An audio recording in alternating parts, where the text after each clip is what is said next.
सत्ता ये भीख नहीं मांगती, यह मांग करती है। और सुनो, एक निषिद्ध रहस्य है जो अंत में खुलेगा, जो तुम्हें आज की दुनिया में अजेय बना देगा।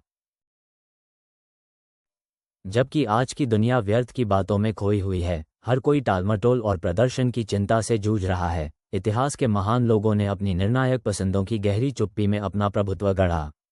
एलिजाबेथ प्रथम, जो एक अंडरडॉग थी, एक ऐसा ही उदाहरण है।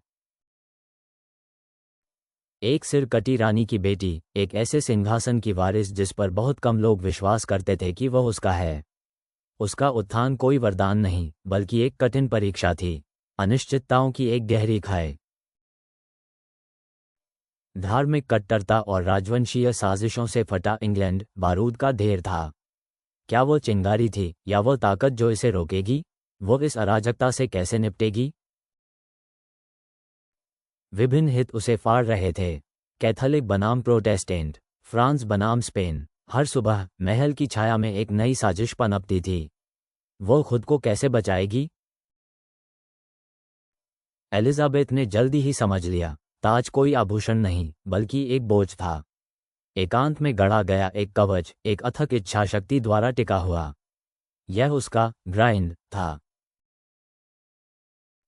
उसकी वैधता पर लगातार सवाल उठाए जाते थे। उस लिंग पुरुषों द्वारा शासित दुनिया में एक अभिशाप था। हर कदम खाई के ऊपर एक पतली रस्सी पर चलना था। उसे हर दिन खुद को साबित करना पड़ा। लेकिन जहां दूसरों ने कमजोरी देखी, उसने लचीलापन देखा, अस्पष्टता की कला, सोची समझी झिझक की महारत। उसकी देरी टालमटोल नहीं, बल्कि रणनीतिक चालें थीं। यह आज भी तुम्हारे काम आ सकती है। शादी करें या न करें? एक सवाल जिसने पूरे यूरोप को सताया। उसने इसे अपना सबसे शक्तिशाली हथियार बना लिया, एक सदा के लिए निलंबित वादा, गठबंधनों को साधते हुए। उसने अपनी व्यक्तिगत चिंता को शक्ति में बदल दिया। हर दावेदार एक मोहरा, हर बातचीत एक पक्षा। वो खुद को नहीं बेचती, बल्कि नाजुक संतुलन बनाए रखने के लिए खुद का भ्रम बेचती थी। क्या तुम इतना ठोस बन सकते हो? अंदरूनी तौर पर खतरा जानलेवा था। मैरी स्टुअर्ट, एक कैथोलिक रानी, विरोधियों के लिए एक मार्गदर्शक, इंग्लैंड के दिल में बैठी एक सर्पिनी। वो हर समय फोकस बनाए रखती थी। एलिजाबेथ धोखे के जहर को जानती थी। उसने अपने शरीर में इसका दंश महसूस किया था। धैर्य उसका सबसे घातक गुण था। यह उसकी निर्मम पीसने का हिस्सा था। दशकों तक मैरी एक कैदी थी और एक कांटा, एक विभाजित साम्राज्य का एक जीवित प्रतीक। एलिजाबेथ ने इंतजार किया, उसने देखा, उसने गणना की, उसकी निर्मम एकाग्रता ने उसे जीत दिलाए। मैरी स्टुअर्ट का निष्पादन गुस्से का कार्य नहीं था, बल्कि राज्य की ठंडी आवश्यकता थी। संप्रभुता सुनिश्चित करने के लिए एक खूनी बलिदान, भावनाओं पर निर्मम तर्क की जीत। क्या तुम ऐसा कर सकते हो? उसका दरबार सांपों का घोंसला था। बर्ले उसका जासूस मास्टर, लीसेस्टर उसका विश्वासपात्र और संभावित प्रेमी। दो दिग्गज लगातार संघर्ष में। हर कोई तुम्हें नीचे खींचना चाहता है। उसने खुले तौर पर किसी का पक्ष नहीं लिया।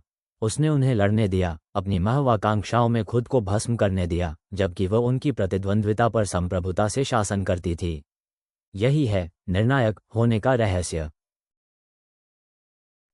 स्पेनिश आर्मा के साथ बड़ी चुनौती आई। फिलिप द्वितीय के रूप में कैथोलिक धर्म उसके प्रोटेस्टेंट इंग्लैंड को निगलने की धमकी दे रहा था। विनाश आसन लग रहा था। यह एक अंडरडॉग का सबसे बड़ा इम्तिहान था। लेकिन एलिजाबेथ खड़ी हो गई, टिल्बई में एक रानी के रूप में नहीं, बल्कि एक कप्तान के रूप में। उसका वक्तृत्व साहस का एक अमृत, एक एकजुट राष्ट्र का निर्माण कर रहा था। उसने अपनी प्रदर्शन की चिंता को शक्ति में बदल दिया। जीत शांति नहीं, बल्कि और युद्ध लाए। Ireland, Netherland, France. साम्राज्य को खून और सोने का निरंतर बलिदान चाहिए था। ग्राइंड कभी खत्म नहीं होता। समय के साथ सिंहासन के एकांत ने उसकी आत्मा को खोखला कर दिया। उसके आखिरी साल व्यक्तिगत नुकसान और एसेक्स के धोखे की कड़वाहट से चिन्हित थे। यह सत्ता की कीमत है। उसका पसंदीदा रॉबर्ट डेवरो, एसेक्स का अर्ल, एक ऐसा आदमी जिसे वह प्यार करती थी, ने उसकी सत्ता को चुनौती देने का साहस किया। विद्रोह को उसी ठंडी गणना के साथ कुचल दिया गया। कोई ध्यान भटकना नहीं। एक असका सिर लुढ़का। प्यार, स्नेह, भावुकता, ऐसे विलासिता थे जिनकी एक संप्रभु को अनुमति नहीं दी जा सकती थी। इतने क्रूर शक्ति के खेल में नहीं। निर्मम बनो। एलिजाबेथ प्रथम ने केवल शासन नहीं किया, उसने लचीलेपन को मूर्त रूप दिया। उसने शांति से नहीं बल्कि संघर्ष के निर्मम प्रबंधन से एक स्वर्णिम युग गढ़ा। तुम भी यह कर सकते हो। उसका जीवन संप्रभुता का एक मैनुअल है कि कैसे एक राष्ट्र की कई और लालची इच्छाओं को अपने गुरुत्वाकर्षण केंद्र को कभी न खोते हुए संतुलित किया जाए। यह आज के अराजक 2026 के लिए एक सटीक उपाय है। सबक स्पष्ट है। शक्ति संघर्षों से चने के बारे में नहीं है, बल्कि उन पर हावी होने के बारे में है। अपने ऊपर उठने वाले हर चाकू को अपने लिए एक औजार में बदलने के बारे में है। कमजोर शांति चाहते हैं, मजबूत स्थिरता चाहते हैं, भले ही इसे प्राप्त करने के लिए उन्हें शाश्वत युद्ध की खाई में उतरना पड़े। ये अथक ग्राइंड है। क्या तुम में कच्ची सच्चाई सहने की हिम्मत है?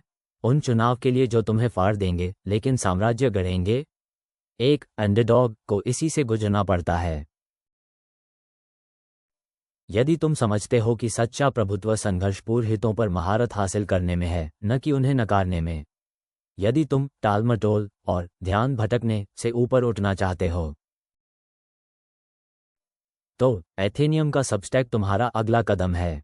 प्रभुत्व कमेंट करो अगर तुम यहां तक जीवित बचे हो।